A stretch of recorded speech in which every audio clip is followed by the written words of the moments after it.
It's funny because GNX, we talk about GNX as being his most LA album, his most Compton album, a love letter to his hometown. I feel like To Pimp a Butterfly is also a love letter to Compton, but I think the vantage points are different.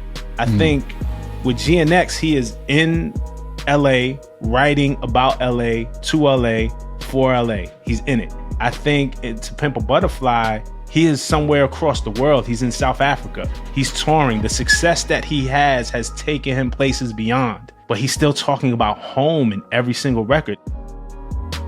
Hey everyone, we're taking this week off from our Mr. Morale season.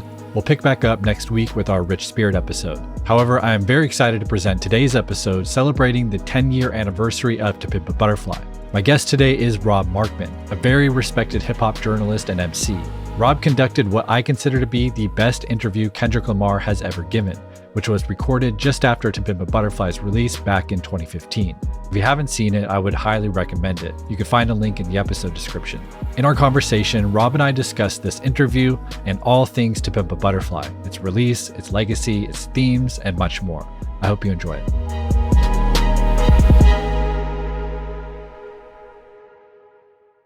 All right, Rob Markman is here. Thanks for joining Dissect, man.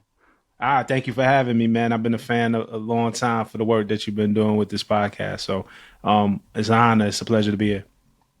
Yeah, likewise. I'm very excited to talk to you about To Pimp a Butterfly, celebrating, man, it's been 10 years, which is just kind of wild to think about. So I wanted to start the conversation off today, just kind of taking us back to 2015. You know, as a historian of this genre, I think you can really paint the picture for us about kind of just the general landscape of hip hop at the time, paired with, you know, where Kendrick Lamar as an artist was coming off of Good Kid, Mad City and the kind of public reception of that record and kind of the expectations of his sophomore project. So if you could just kind of paint the picture of 2015 for us as a way to get this started. Yeah, you know, as I remember, 2015 was a pretty good year for hip hop. Like things were running as expected, like status quo, you know, in a lot of different areas. You know, I believe Drake dropped around the top of 2015. If you're reading this, is too late, which was, you know, like a really, really celebrated project for him. I know a lot of fans, especially younger fans, consider that a classic. It was a entry point for them, but you know, a banner record, and actually what we didn't know is that later events around that record would set off Drake and Meek Mill, right, which was big in 2015. So there was a bit of turmoil, but you know, I remember, if you're reading this, is too late. I believe Future also dropped Dirty Sprite 2, DS2 came out that year. So like, you know, the top, you know, artists in hip hop were doing what they were supposed to do, what we expected them. And then, you know, for Kendrick, the question was, could he do it again? Good Kid, Mad City came out 2012. It was heralded as a classic. You know, I guess he took about 3 years off, and we hadn't seen him for a couple of years. And he comes back with To Pimp a Butterfly, and there was definitely questions around, can Kendrick do it again?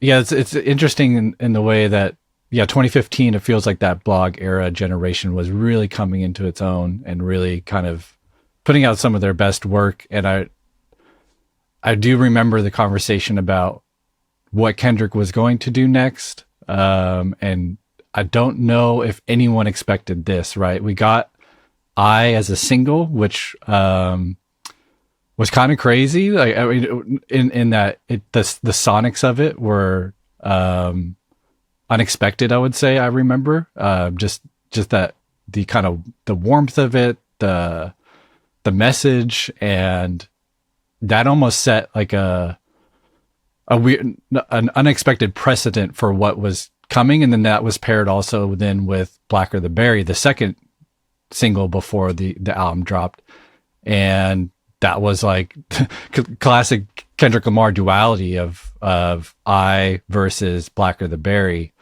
And so I remember not quite, you know, given those two songs, it wasn't quite clear what he was going to do. And I think when we finally got To Pimp a Butterfly, neither of those two songs really told the full story of what the album was going to be. And so take me Yeah, back not at to you all. kind of, yeah. So take me back to your first listen, what you remember of that experience, and just kind of how you first received the record. Yeah. Well, I do remember when I came out, there were a lot of questions. It wasn't received well. I think a Yeah. lot of people, when you said the sonics of it and the warmth, I mean, is that classic Isley Brothers sample. A lot of people thought it was kind of too happy, and people, the reaction to that record wasn't like great out the box, you know. Yeah. But it's funny when you think about Good Kid, Mad City. The first record that we heard off of that was The Recipe with Dr. Dre and Kendrick, and that wasn't received too well out the box either. And then we got Swimming Pools, and it's funny because even Swimming Pools, though it was well received and it worked and it set us off on a journey, didn't tell the full story. Or we didn't even know what to expect from Good Kid, Mad City. So I think that's kind of Kendrick's way too, is that there's always kind of a bigger picture, even if you don't get it at first. Then I remember when the Black of the Berry came out too, there was a bit of controversy there too. Yep. With and Kendrick and I had spoke about that, but there was a bit of controversy about as it always is, in the big concern in the community is police brutality, particularly against black males, but against black people as a whole. And people construed Kendrick's message as if, when he says, basically in the last verse, he was saying that he's the biggest hypocrite of 2015 because he'll harm somebody blacker than him. You know what I mean? And people, I purposely don't use the word misconstrued. People just construed, or people just took it maybe a way that Kendrick didn't mean, or if Kendrick was saying that somehow excusing police brutality, which he wasn't. I You know what I'm think, saying? and I think that moment was also colored by I believe it was a Billboard interview where he said, made a statement about, he was asked about Michael Brown, and something along the lines of like, that should have never have happened, but I wish people were looking at this issue sooner. It's been a problem for years and decades. And then he said, how can we, expect people to respect us if we can't respect ourselves?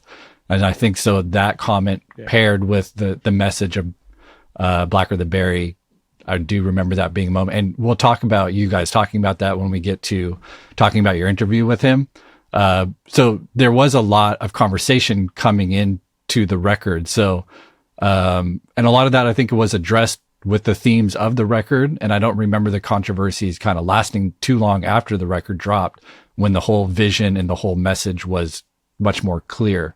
So yeah, take me back to your first reception of it and just like your thoughts at the time. Yeah, and then the other thing, real quick, and thank you for that context, because that context is important as to what the public reaction was to it. I also got a chance to hear King Kunta before it dropped, before the rest of the public. Somebody had played me the record, Okay. and I was kind of blown away by that. And even the version that I heard early was slightly different from what Okay. actually ended up coming out. Do you remember couple of what the bars difference between. was? I won't say exactly, but a couple of bars were definitely changed. Okay. My minor bars. I don't know if the original one leaked, but yeah, a couple of bars were changed. Okay. And so when I first heard the record, though, it definitely was like, I mean, I was blown away by the jazz element. I think sonically, really, the record blew me away sonically, and I wasn't expecting him to go there. And I'm not the biggest jazz aficionado, but my entry point into jazz is through hip hop. It's through groups like Tribe Called Quest. It's through the songs that DJ Premier used to sample. It's through Pete Rock and the songs that he used to sample.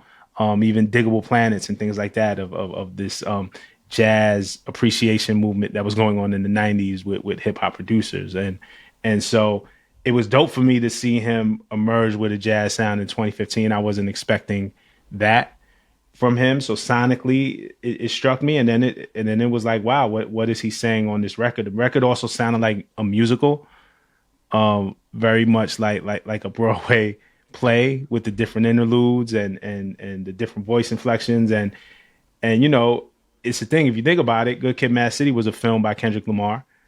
So there were cinematic elements to this. This maybe had more Broadway play type elements. But if you even fast forward to the Super Bowl performance, a lot of that DNA from what we were introduced to into Pimp a Butterfly through Kendrick still kind of remains. Him talking back and forth with the women with the high pitched voice and how we get from song to song and that narrating us through. So it was daring when I first heard about it. I was blown away. I was just like, yo, this is daring. This is different. I loved it. I didn't know how people were going to perceive it, but people loved it out the gate. I remember at the time I was doing a segment on Sway in the Morning, shout out to Sway, where I was doing album reviews called The Rob Report, where I would review albums and give it a rating. And my initial thought was I gave To Pimp a Butterfly, and this was days after it came out, a 9.5 out of 10. Yeah, and which I thought was fair at the time, and I'm also coming off a Good Kid, Mad City, which we loved, and this was so drastically different. And I'm like, man, this still feels like a classic, but if I'm judging it against Good Kid, 9.5 out of 10. And boy, did people let me have it. Oh my God, yo, you owe him another half a point. This is a 10 out of 10, like right out the gate. I kind of feel like I remember, because Sway posted it on his Instagram, I kind of feel like I remember Taraji P. Henson being like, nah, he needs a 10. Like people were definitely like reacting to it. And it's not like I gave him a bad review. It was 9.5 out of 10. People wanted that other half a point. So, I think out the gate, people were kind of blown away by the brilliance of it and the daring, just the chances that he took on the album. Yeah, that's something that struck me at the time and even more as the years go by, which was, and he talked about it in your interview, but essentially, your sophomore record is an important one coming off of a successful debut.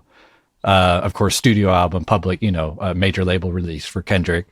And to take such a daring risk this early in his career, I thought was daring artistically, but it also set a precedent, right? I can't remember if it was Kendrick or another artist that did a similar thing, where it was a strategic long-term play of like, if I do it now, if I do it this early, I set a precedent in my career and my discography that I am allowed to take these kind of chances and I can be successful at taking these more experimental routes. And it sets a precedent early in my career to where I have a little more artistic freedom and the public just understands me as an artist right out the gate. And so that is always something I really respected about this record, was how early he was experimental. I mean, there's singles from this record, but they're not your traditional singles, and they all conceptual. There's no sacrifices made to the concept of the record with the singles, where I think he talked about towing the line a little bit more with Good Kid, Mad City, where he didn't really do that really at all on To Pimp a Butterfly. And so each of the singles works conceptually within the record perfectly, to the point where like a song like All Right, probably the biggest song from the record, from the album, especially, in terms of legacy, you listen to the verses of that song, he introduces a character, Lucy, in the second verse. And he's talking about when I wake up, he's talking about the previous song in You and that whole kind of drunken episode. And this is like the morning after. So he's doing narrative things within the verses. The second verse, he's introducing this main character after he defeats Uncle Sam.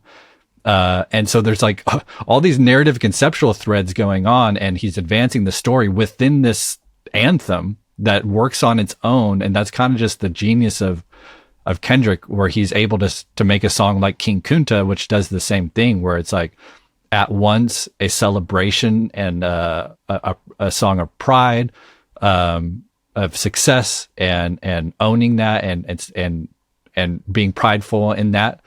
At the same time, it's track 3 on the record, and it's him coming back to Compton, not to help, but to gloat.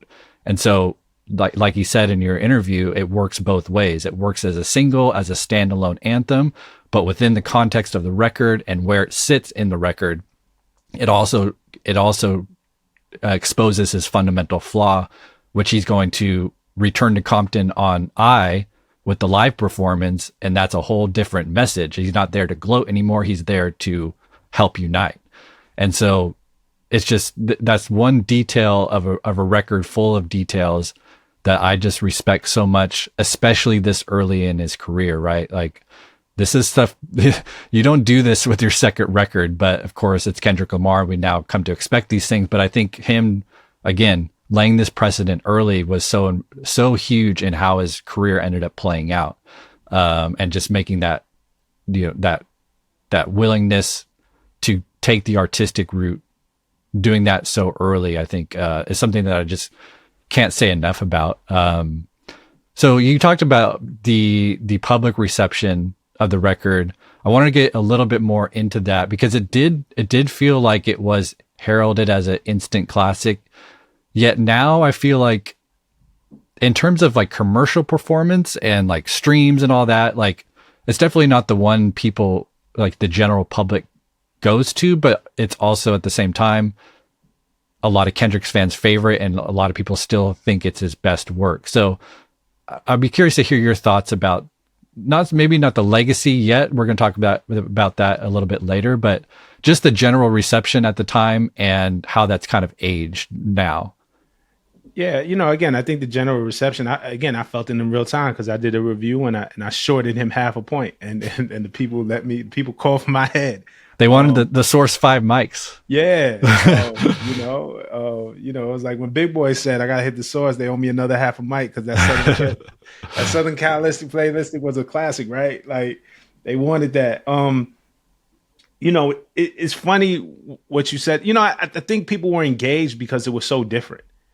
And not only that, the Tupac interview that happened towards the end was such an engaging thing, and the divisive thing anytime you do something with Pac, but people were largely accepting of it because it was Kendrick and what he stood for. I remember having a conversation with Dot, and I don't know if this made the interview, forgive me. It might have, because I don't think we cut anything out of that interview, and we'll talk about that later, I guess. But maybe it was before the camera started rolling. But I did kind of liken in to Nas and Illmatic, and Illmatic wasn't the commercial success, but it was the classic. And when Nas came with his sophomore album, It Was Written, was a classic as well, but he made a lot more concessions on, he made a lot, he made plays towards mass appeal. Like having If I Rule the World be your first single with an R&B hook, when that was still kind of new. Like there was a point in hip hop where if you put an R&B singer on your record, you were considered a sellout. And in the mid 90s, obviously all of that changed. Bad Boy changed a lot of that aesthetic. But for somebody like Nas, putting an R&B record, putting an R&B singer, even if it was Lauryn Hill, on If I Rule the World on the first single from your second album to your classic, was like a divisive move for people. Either loved it or they hated it. So I was kind of talking to Dot about Illmatic, and then it was like, yo, it's okay to make your first classic, and then you're in the music business. Eventually, you got to play the game. And he said something, and I can't quote him word for word, but he said something to the effect of, yeah, but I just wanted to see if I can get away with doing Illmatic again. Basically, I want to see how much they will let me get away with. But it's exactly what you said. He was setting the precedent for, hey, this is the type of artist that I am. I'm going to give you something that you don't expect. It's not going to be sonically safe. We're not going to play into, I don't think we were quite talking about algorithms yet in terms of streaming. Like, that was just starting to start, but I'm not trying to fit on your playlist. I'm not trying to, like, I'm going to give you a full body of work. And so it was great. So yeah, I think once the album dropped, people loved it. I think there was a lot of skepticism with and even then, as a Kendrick fan, I didn't understand it. I'm like, dog, this the Isley Brothers. Like, we grew up on this. Like, my mom played this when she was cleaning the house on Sunday. Like, what? what's your problem with the Osley Brothers? But that song had been licensed a bunch of times for commercials and stuff like that, so it felt kind of soft, I guess. But it was like, oh, who didn't grow up on the Osleys? And then Black of the Berry and the controversy around that. I think King Kunta started to change things, and when that album dropped and it sank in, I think the general perception was like, oh wow, he did it again, because that was the question: can he do it again? And I think pretty early on, people were like, he did it again. Now, when you go back into time and you look at his discography as a whole, as it is now, like maybe Damn is the more accessible record for a casual listener. Maybe Damn, because it's also hard to pick apart To Pimp a Butterfly. It's hard to just listen to one song. Like you said, like All Right is a standalone, but the callback to Lucy, like it very much fits within the story. And in terms of albums that you may be able to just pick apart and listen to a song at a time, Damn might be that album. Maybe GNX is that album. But it was brilliant from out the gate. For me, what it was to me was it was the natural progression of a guy who made it. It's funny because GNX, we talk about GNX as being his most LA album, his most Compton album, a love letter to his hometown. I feel like To Pimp a Butterfly is also a love letter to Compton, but I think the vantage points are different. I think with GNX, he is in LA, writing about LA, to LA, for LA. He's in it. I think To Pimp a Butterfly, he is somewhere across the world. He's in South Africa. He's touring. The success that he has taken him places beyond. But he's still talking about home in every single record. Institutionalized is about home, is about like, oh, I can't take my people with me. I take them to the BET Awards and they plotting on robbing other rappers. Yeah. Like something is wrong here with Institutionalized. You is about being depressed that your homies, your people back at home are dying. And you're out here living this life. It's almost like the survivor's guilt. Like I'm out here doing this, but my people are going through real things back at home. He talks about his sister being pregnant at a young age and his feelings around that. So it's almost like, oh, what good is all this fame, this wealth, all of this thing that I've accumulated if I can't help my people back home? If my people back at home are kind of going through the same generational things that they have been going through. So it's interesting to look at like To Pimp a Butterfly and GNX through those lenses, because I think they're both love letters to home. The vantage points are just different.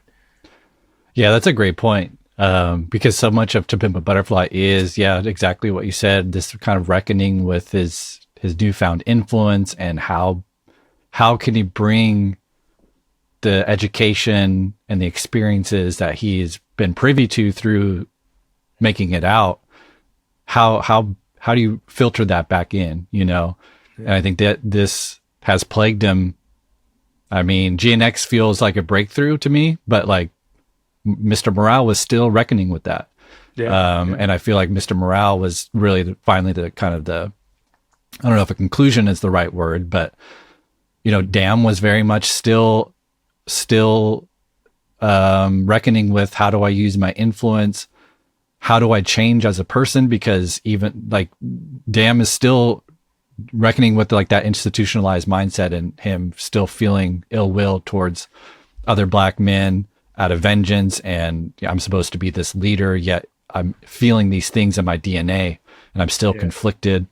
And then we get, obviously Mr. Morale shows the deep kind of work that you actually need to do to kind of get rid of those things if they ever go away. I'm not sure, but what's interesting? Sorry, to that point is that on To Pimp a Butterfly is when he earned or when he was anointed or given that savior role, that holier than thou role. And the truth of the matter is that Kendrick, throughout all of his albums, throughout all of his journeys, has been telling us, I'm not better than you.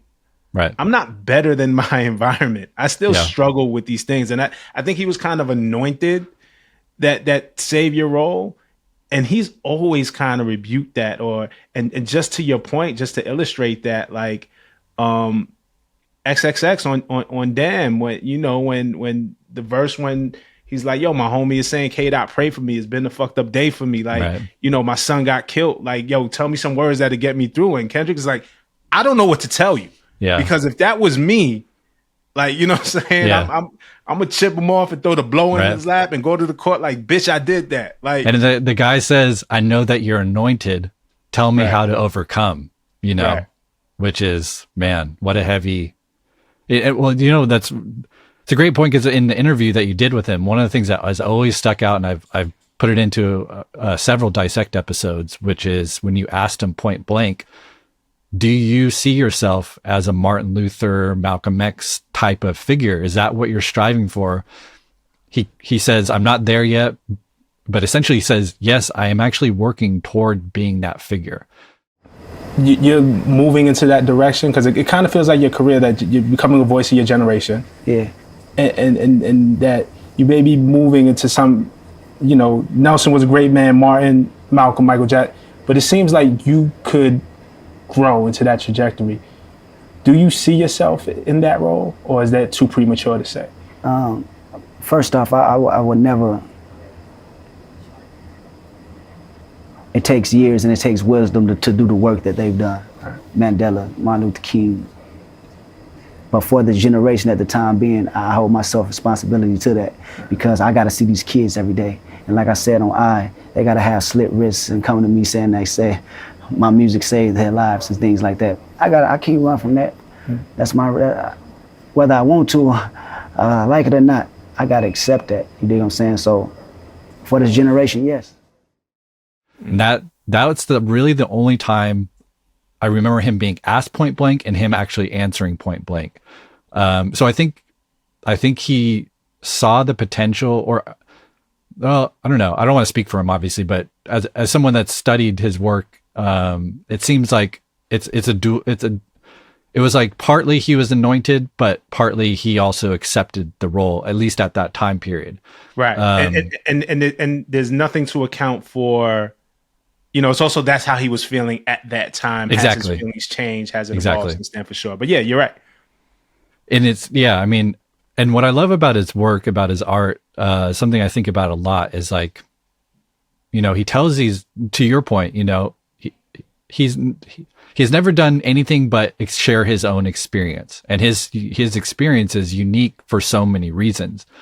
And yet he is able to translate his personal, specific, unique experience into something that feels universal, something that feels like it applies to just the human condition in general. And so when you reduce an album like To Pimp a Butterfly to its essence, essentially what it confronts is I'm misusing my influence is kind of the refrain throughout we hear. And it's like, he's talking about his specific influence as a public figure, as someone that can bring education back to his home city. And it's very, very unique, very specific, yet we all have influence. We all make decisions. We are all contributing to the humanity and the human experience, and how that becomes reflected in our choices and our decisions and how we treat other people. And so like the essence of the human condition has always been there in his work. And I feel like that's kind of just the brilliance of his work. And it's always been there, but I feel like To Pimp a Butterfly is really, I feel like when he really, really articulates that in a way that just I don't know. I don't know if you feel that same connection to the themes, even though like there's that, it's just a weird dichotomy of like, especially with me and where I come from and what, you know, my genetics and stuff. It's like, for however, somehow he just has that gift to like his specific experience comes off with this universal quality. I don't know. Do you feel like that too? Yeah, you know, I think it's relatable to, again, I think it kind of goes back to, yes, I'm Kendrick Lamar, you know, but I come from Compton, and I'm not that different from the guys that I grew up with. I just maybe have a voice. I have a talent. I've been around the world. So, you know, I felt like a lot of that was him striving to connect and not lose that connection, because I think it's very easy to lose the connection. You know, I don't come from a great neighborhood. You know what I'm saying? I come from Flatbush, Brooklyn. Like, you know, especially in the 80s and 90s wasn't a great neighborhood. You know, I have a brother who did prison time. I have another brother who did a bit of jail time. So we grew up in it. I say all that to say the universal part. I'm getting to the universal part. Is every kid in the hood damn near? Man, I can't wait, man. When I get some money, man, I'm gonna get out of here. I'm gonna get me a nice car. I'm gonna get me a big house. Like we talk about not, yo, man, I can't wait to get out of here. And the reality of it is that a lot of us are caught in the cycle and some never get to leave. And then what happens when you do make it out? Then it's that survivor's guilt. We're also taught, hey man, don't go back. There's jealousy over there, there's envy, there's hate, there's, you know what I'm saying? But there's a bit of survivor's guilt. Why me? The kids that I grew up with in the park that we all used to play basketball together, they was just as talented. We used to rap together. They were good. There might have been someone in that part, in that cipher better than me, or was this or was that. Why me? So there's a bit of survivor's guilt in it too. And I think maybe the most relatable thing to Pimp a Butterfly, even if you can't put your finger on it, and because a lot of people, you just listen to music and a lot of people aren't looking for the deeper meaning or to peel back the layers, but it's just the feeling that you get. I think the pain. I think that's a painful album. I think, like, I remember listening to it and talking to Dot, like, oh, he's going through some shit. Yeah. Like he's in pain. And I think the other time was Mr. Morale is when we really saw like Mr. Morale is another painful album. Yeah. When he's contending with himself, but To Pimp a Butterfly is him contending with the world around him and the pain that comes with that is how I took it. Yeah, one of the most memorable parts of your interview with him, which we can maybe just get into now, is when you guys are talking about some of the controversy and, you know, a quote that sticks out. I mean, I should say I watch this interview every year. I make it a point to watch this interview that you gave with him every year. I just watched it again yesterday.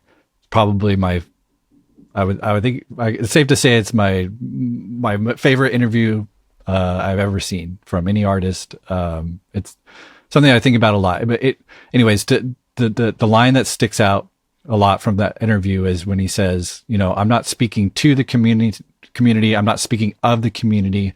I am the community. And then he goes into like, I have done personally, I have done some things to damage my community.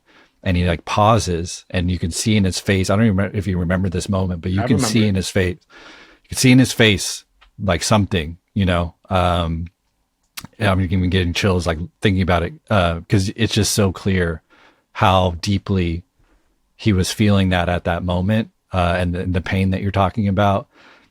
These are my experiences. When I say gang banging made me kill a blacker than me, this is my life that I'm talking about. I'm not saying you might not even be from the streets. Not every black person is in the gang. Not in the gang. Has that experience. I'm not speaking to the community. I'm not speaking of the community. I am the community. Mm-hmm. My homeboys, those are my real homeboys on my album cover. They still over there. Mm-hmm. I say this all the time for people who take that out of context or take anything I say out of context. And I'm not even blaming the magazines. I'm blaming the people listening to it or reading it. Know who I am first. Understand where I come from before you make any remarks. Because I've been through a lot and I've seen a lot. And where I come from, I did a lot to tear down my own community. Wow. So for you to not recognize that and see 100% flip, please learn it.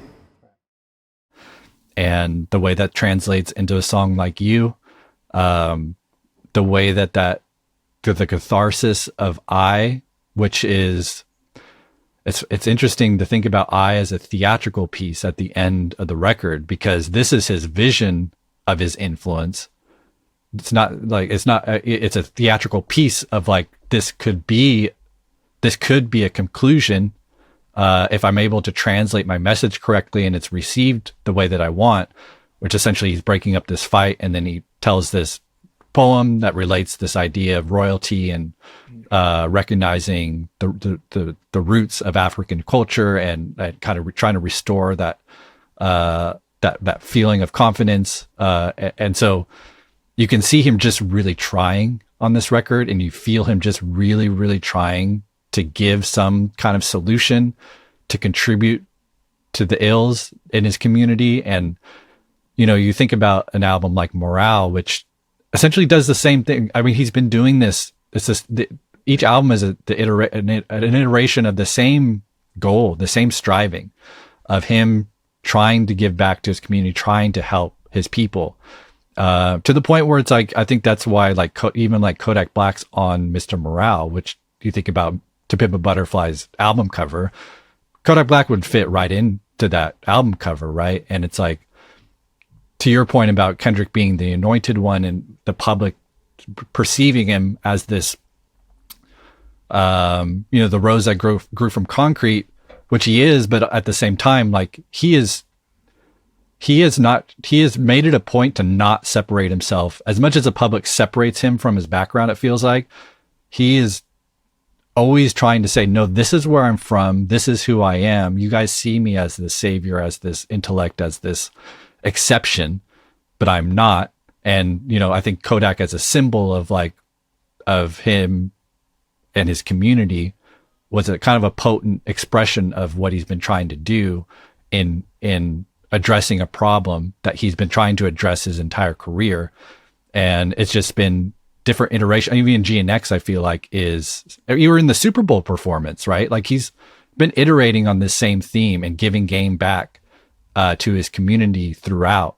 And it's been interesting to just follow his discography and how his relationship or how his messaging or how that, you know, or even just his own comfort in this role and how to best use it. I don't know. I feel like, not to get too far away from Pimp a Butterfly, but it does feel like his current condition, there's a freedom, there's a liberation to Kendrick Lamar right now. I don't know if you feel that in GNX or just any of the moves he's made. It feels like I don't know, there's I don't know if confidence the right word or just like there's a self, maybe it is just confidence. Like it just feels like he's in a better place, and there's a freedom to his music and his moves right now that feel different than like a To Pimp a Butterfly in your interview with him at that time. Do you feel that too? Yeah. And I haven't seen or spoke to him personally during this run. But when we sat down in that room, there was a weight to that conversation. Like you could hear a pin drop. Like, and there were other people in the room, in the background.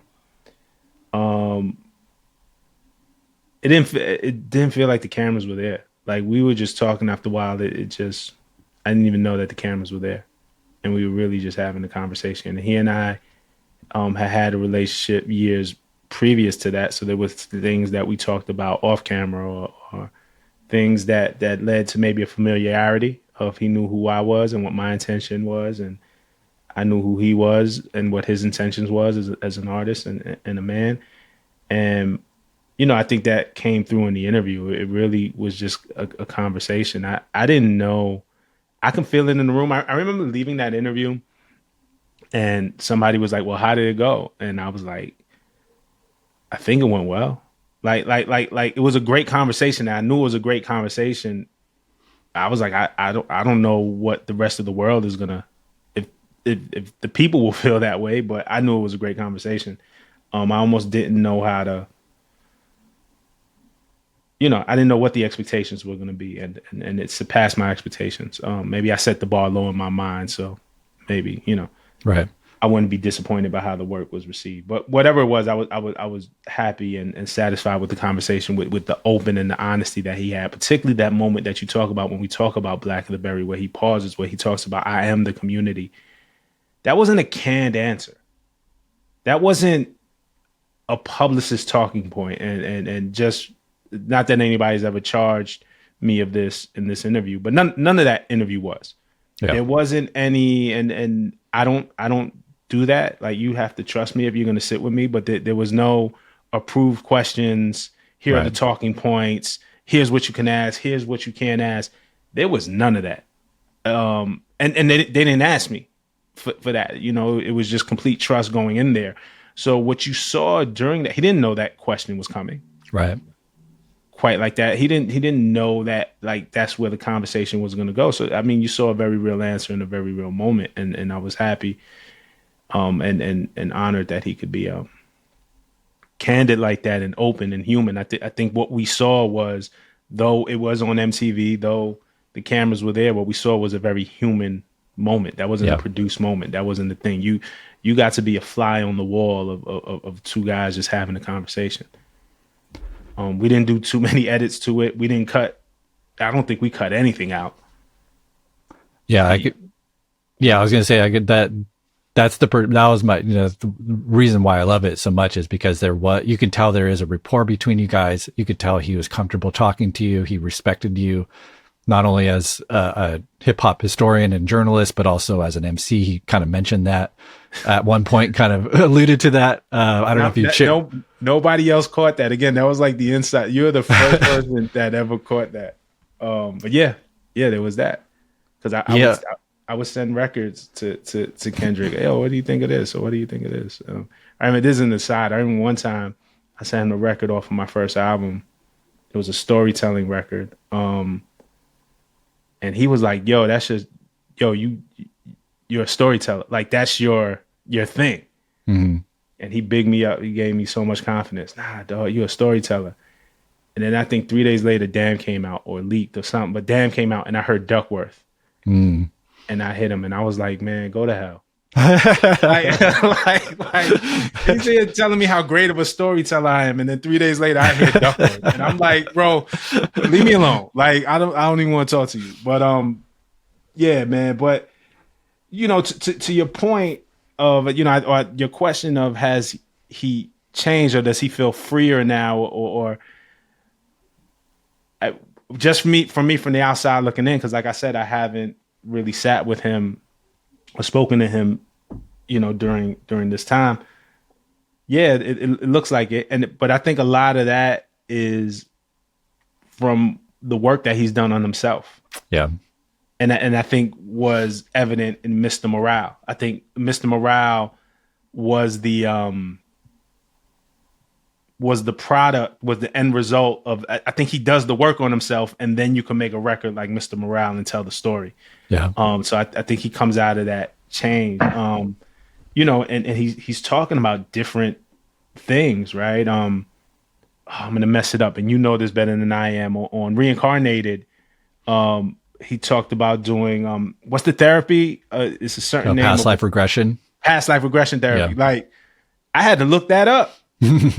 but he's obviously working on himself. You know what I'm saying? He's obviously doing things to figure out who he is, his place in the universe, and lineage and whatever he believed. I wouldn't dare speak for him or whatever, but it's clear through the lyrics he's doing work for himself. So I think the maybe more free, looser version of him that you see on GNX, still very serious, still very intentional, still a man on a mission who's dedicated to his mission. Yep. But, I think this version of what we see is a product of the work he's done on himself that we heard on Mr. Morale. Yeah, I think so too. And he kind of alluded to that fact in the one interview he's given recently with Apple Music, and just saying, GNX was the perfect kind of energy post Morale. And I think, a lot of the work that was done on Mr. Morale, the fruits of that labor, is felt in a GNX that does feel very like fun. There's a lot of fun and funny moments and light moments. Of course, he's very serious, and to your point, but there's a lot of like just kind of jokes on there. There's a lot of funny moments, which we didn't really get on Mr. Morale, or even on Damn. Really, you have to go back to Good Kid, Mad City to get some of those moments. But yeah, I want to hang on the interview. I had one more question because I don't know. I just wanted you to, is there anything else about that day or about that interview that maybe we weren't privy to that you could share? Any anecdote that sticks out from that day or you saw most of it. I'm telling Okay. you, we went into the hotel. There wasn't a whole lot of time before the interview. It was Okay. like we started. He walked in and we basically started, and we did the interview, took a few pictures, and Okay. he left, and like everything that needed to be said. And I don't love to do. It's good to catch up, yo. How you been? But man, let's save it for when the cameras are rolling. Let's Right. save the talk. I remember Top was there. It wasn't like a big entourage. You know what I'm saying? A couple of MTV. It was a small crew. I do remember just some behind the scenes from MTV. They wanted me, my superiors who I answered to wanted me to do a different interview. Like they wanted a different. I was being asked to, I forget for the life of me. I tried to look it up before the interview. I forget, but there was some scandal on some college campus, a racism, maybe a professor using the N-word or Yeah. something like that. And I forget for the life of me, I couldn't. And then when I tried to Google with it, you just seen so many examples of it in 2015. But Right. but there was a college scandal. There was a racism college scandal, and TMZ was covering it. Everybody was covering it at the time. So I was getting these requests like, ask him about this, ask him what he thinks about this, ask him, and all in an effort to get a viral bite, a viral clip, a viral moment to go on TMZ. And I'm like, Yeah. that's not my interview. Like, I'm not like, yo, have you heard this album? That was my pushback. Have you heard this album? Right. We only have an hour to do this. And I have too many questions about the layers on this album Yeah. to start going fishing for headlines. I call it, and there's no disrespect to TMZ, but they have the, and especially in 2015, they had this style of interviewing and this mode of telling stories that was theirs, and they were successful at it, and obviously built an audience for it. But I was a music journalist. I didn't even see myself as an entertainment journalist. I don't care about who you're dating. I don't care about, you know what I'm saying? Like, Yeah. I want the music. This is my lane. And being at MTV, I fought for that. So they asked me to ask these questions, and I said no. And then, no, you got to ask these questions. And finally I got sick of arguing. I was like, all right, I'll tack them on at the end of my interview. Knowing damn well, and then knowing damn well, I'm like, I'm not doing that shit. No way. Like, the interview could be 15 minutes long. I'm not tagging it in. And everyone, when I came back, they were like, hey, did you ask those questions? I was like, damn, we ran out of time. He had to go. So I absolutely didn't ask questions. But I came back and they were like, how did it go? And I was like, it was important. I knew it was important. It was a great conversation. I didn't know how. So I said, hey, can we, and it was for .com. I worked for MTV News. So I was like, hey, can we air this on MTV proper? Like, can we cut up interstitials, just maybe little bits of moments, and put it in between commercials? And it was like, like Teen Mom was coming on that night or something. It was like, no. Like, literally got laughed out the room. And to my credit, is like to get something aired on TV day of or the day after. Oh my God, the you need several layers of approval. There was no way that was going to happen, but I asked at least my superior at the time, who was running MTV News, can we air that? I think we should air this. Yeah. Well, the views on YouTube speak for themselves. Well, so. yeah, we'll get to that. And so I got laughed out the room. Nah, you're not gonna air this.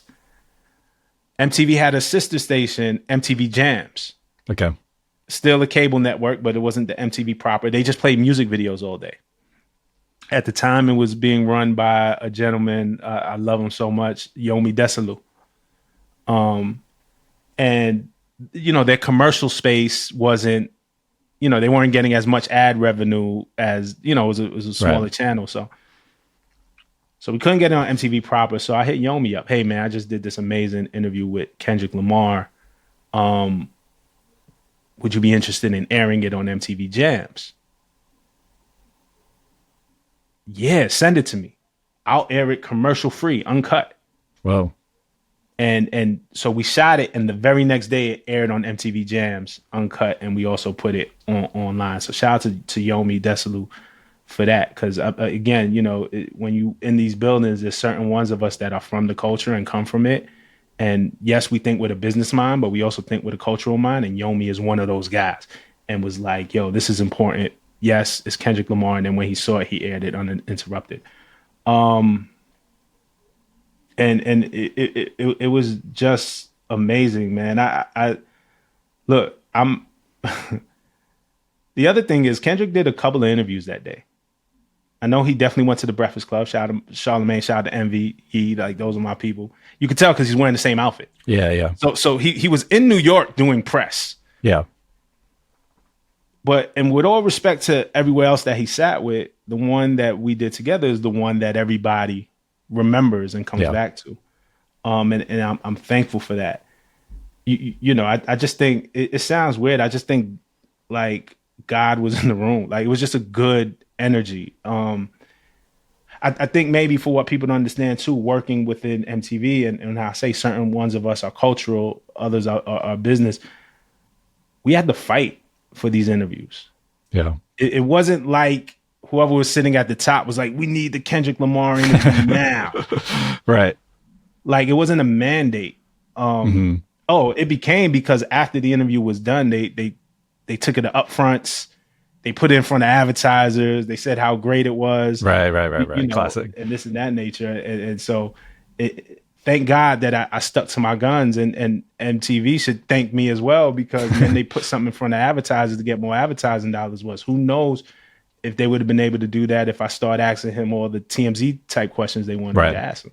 Right. So just for the audience to know is that we fight. Like, it's not a given. We fight to kind of keep the scope on the cultural relevance of these interviews, and a lot of times we don't get support at the places that we work to actually do this stuff. So shout out to all the journalists out there who fight the good fight. Yeah, I was going to say, I think artists would do more interviews if the interviews were more like the one you and Kendrick had, because to your point, you know, there is pressure to just get viral clips and to ask the salacious questions. And as an artist, you know, that's not interesting, that you're not talking about it, the work or the art. So I get why artists, especially now, where it just, people are trying to bait you to go viral. There's a inauthenticity, I feel like, in a lot of the podcast interviews. This is not specific to music, of course. Like, you're just you see it everywhere. But it's great to have something like your interview stand the test of time, still gets views. I was looking at the comments yesterday. People are still commenting on it. People are saying, oh, I just watched the Super Bowl performance and came here. And it's like, you know, that's what happens when you make something of quality, when God's in the room, as you say, when two people are connecting on just a basic human level, talking about art and using art to facilitate conversations about the human condition and what the fuck we're all doing here, and, you know, all sharing this life experience together. I mean, that's essentially what you guys tapped into, you know. I think that's why I return to it, you know, and it is the definitive Kendrick Lamar interview in my mind. Yeah. So before we get out of here, I wanted to talk about the album To Pimp a Butterfly now. You know, 10 years later, I recently revisited the album. It's funny. This is probably the most important album. I should probably say this at some point in the podcast. This is probably the most important album in my lifetime. It, you know, there's the idea of like an album changed your life, and, you know, obviously it's very true for many people. But for this case, for me, for To Pimp a Butterfly, it like quite literally changed my life. Wow. The concept of Dissect started from when I first heard this album, which my personal experience with the album was my first daughter was born on March 14th. This album comes out March 15th. And the first time that I listened to this album was with my newborn daughter in my arms. The first time we took her home, I'm listening with headphones on as she's sleeping in my arms. It's like 5:30 a.m. in the morning. The sunlight, the sunrise is coming through the window. It's like this, you know, picture perfect thing. And I'm listening to this album and had this just incredible experience listening to it for the first time with my daughter in my arms. And, you know, the themes of the album, the story, the narrative, all the layers, the Tupac interview, it was just so much thematic and conceptual things going on. I was like, I need to sit down and like study this. in the same way I used to study, music in college and write essays and research and all that. And so essentially Dissect, the concept was born out of this album. So it changed my life materially. It's changed my life on a, just conceptually, thematically, on a human level. And it's funny, even though it's probably like the most important album in my lifetime, I don't actually listen to it that often, because it is so heavy to me. And it's like, it's not a movie you can put on in the background, right? Like if you're going to listen to this album, for me, it's like, I gotta be listening, and it's hard to pluck a song out of context. You're not putting these songs on playlists to me. So every time I listen to it, it's always kind of an experience. And so I did listen to it in full yesterday in preparation for this. I have some thoughts about what stuck out this time, but I'm curious to know like how it hits your ears these days. Yeah. Real quick too, that was such a beautiful beautiful. I love that. We should all have albums, and I hope we all have albums that affect us this way, pieces of art that affect us this way. And I love the point that you made about how you don't revisit it often because it's such a heavy listen. Like you got to sit and listen to it. And that's such a beautiful point, because so much nowadays, the audience, we equate greatness with consumption. Yeah. With the amount of consumption. And that is such a false equivalency. The amount of times that you stream or listen to something, or that something is streamed or listened to, does not dictate its greatness, not even remotely. So I'm glad you made that point. As far as what sticks out to me, I love King Kunta. It's just the energy of that record. Yeah. I mean, All Right is just going to be an all-time classic, but I didn't realize I enjoyed These Walls so much. Yeah. Like going back to These Walls, I'm just like, yo, this is an amazing song. You know what I'm saying? Just the everything to it. And Black of the Berry still feels as urgent to me as when I first heard it. It is kind of scary that so much of what he's talking about in this album is still prevalent, and how much a dollar costs is just as healing to me as it was, maybe now even more so. It's kind of the ones that kind of stick out, but it is kind of sad. We think that things change through art, in generations previous to us. Marvin Gaye, What's Going On, right? And Bob Marley's discography, how art, particularly music, can heal the world, can mark a time, could help spark change. And I was listening to the album, and the sad part, I think Kendrick has an evolution. You know what I'm saying? I think society, listening to it is like, wow, I think it's 10 years later and we're dealing with a lot of the same shit. Kind of made me sad.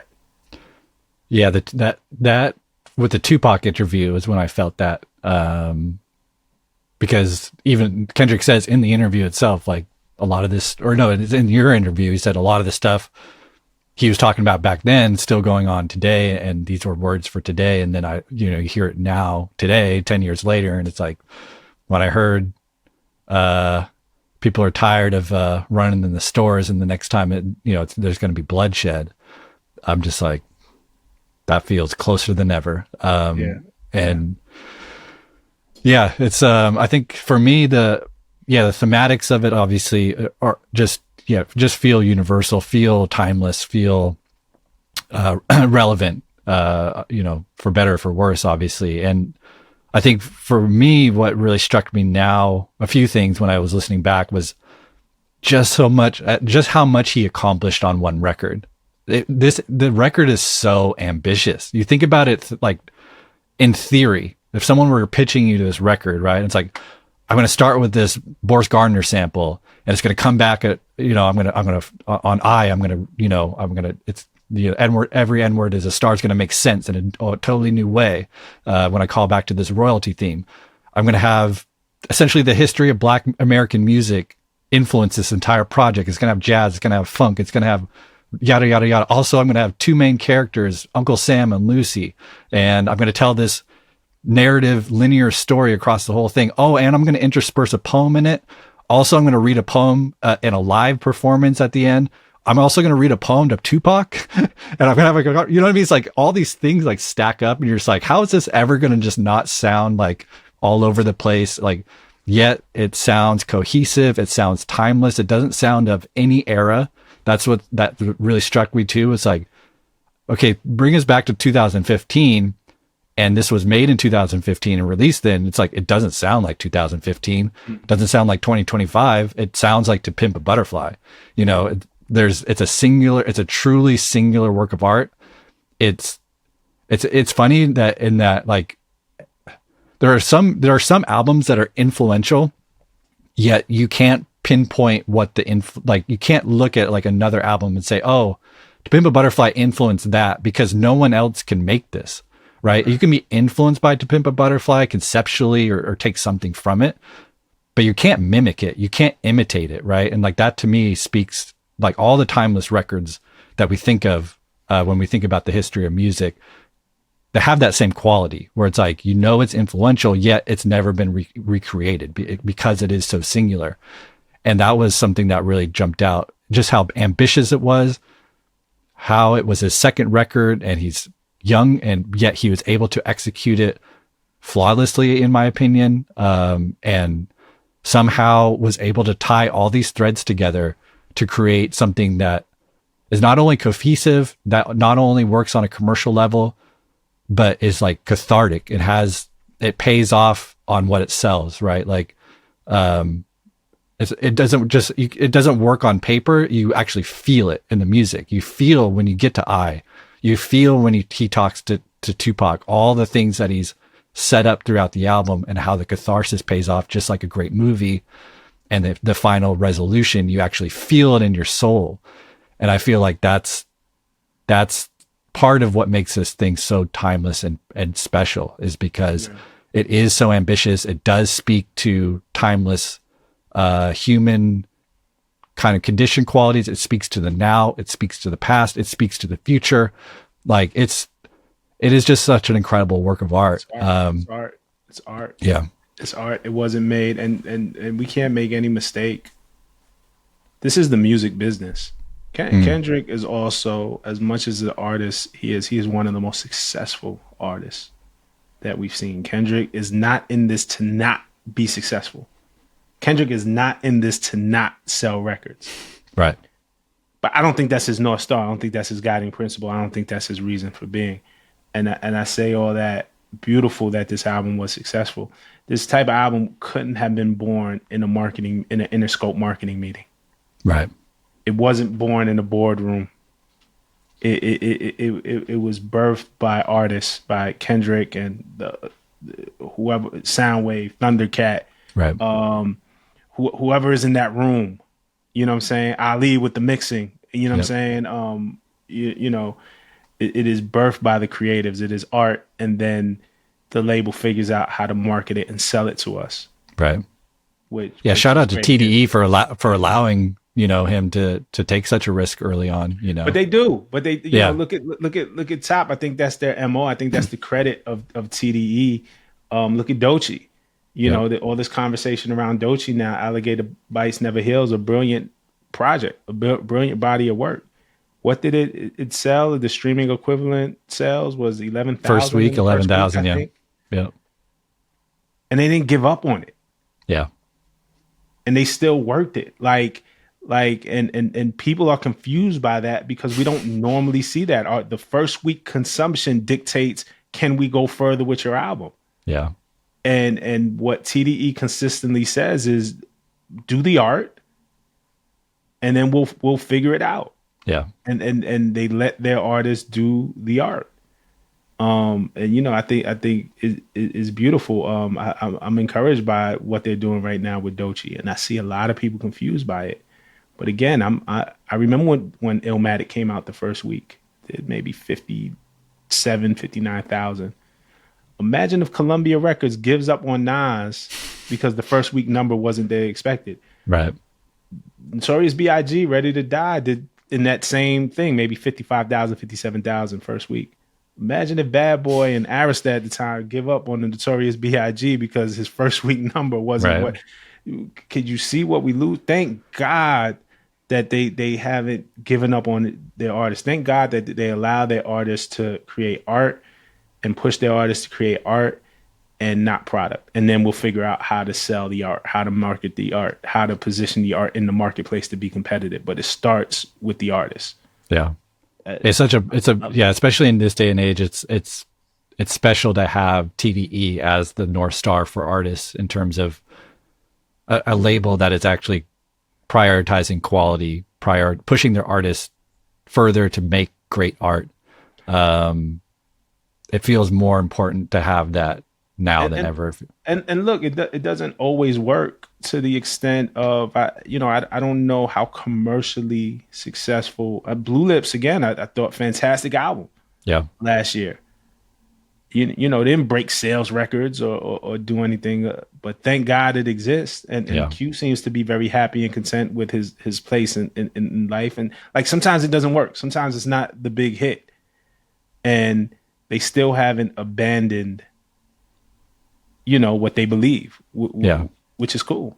You know what I'm saying? Because at the end of the day, the numbers go up, the numbers go down. But did we make compelling art? Did we make art that was, worth something? Yeah.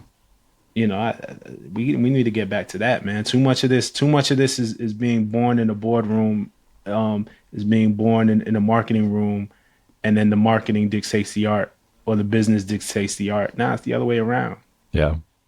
Well, I think To Pimp a Butterfly and your interview is a testament to that principle. So I think that's a great, beautiful note to end on. Rob, thank you so much for joining and celebrating this work of art with me 10 years later. Again, can't believe it's been 10 years. But I appreciate your time, man.